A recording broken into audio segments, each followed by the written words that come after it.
Hi everybody, we are working on our American History unit this year and I purchased so many wonderful supplies, books and kits and projects and toys that I decided to split them up into smaller units.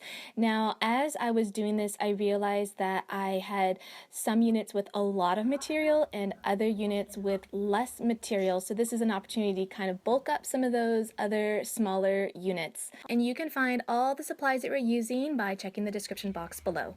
Let me show you what we have for our Civil War unit, which is actually really small. It's Civil War and slavery, and now that I've got all of my materials in, I'm realizing that this particular unit is going to need some more supplement material. So the first book I have is a historic novel, a historic fiction. It's called Bull Run, and I think this is probably suitable for maybe 4th, 5th grade up until junior high, and my 5th grader will read this.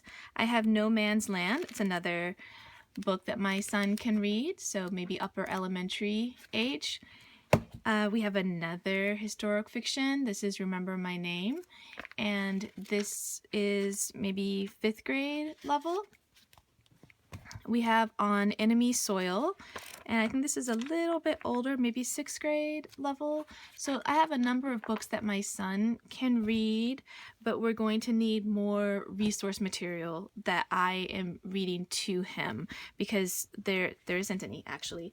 Now I do have some series of books that will cover the Civil War in them. We have a number of series that we're going to be using in different volumes, but as far as this particular unit, it's going to need some more things. Now one thing that still is coming is the Professor Noggins game for the Civil War, and since we're not going to be doing the Civil War for at least another couple of weeks from the time that I'm recording this, we have enough time to bulk this unit up a little bit.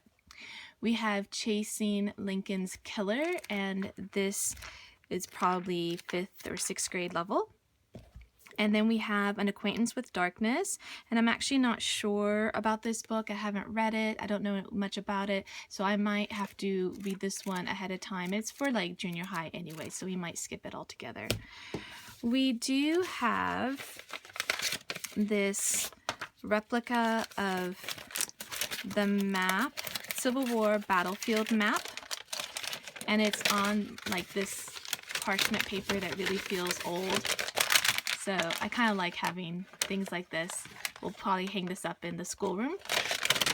And then we only have a couple of books on slavery. We have The Underground Railroad, and this would be a nice resource book for me to read to my son and my daughter, or that my 5th grader can read on his own. We have Slavery in the United States, and this is another one that I could read aloud to him. And then we have If You Traveled on the Underground Railroad, and this is another one of those picture books that has really great content. You can read it aloud for young children, maybe kindergarten, 1st, 2nd grade, 3rd grade, and then an older student can also read it as well.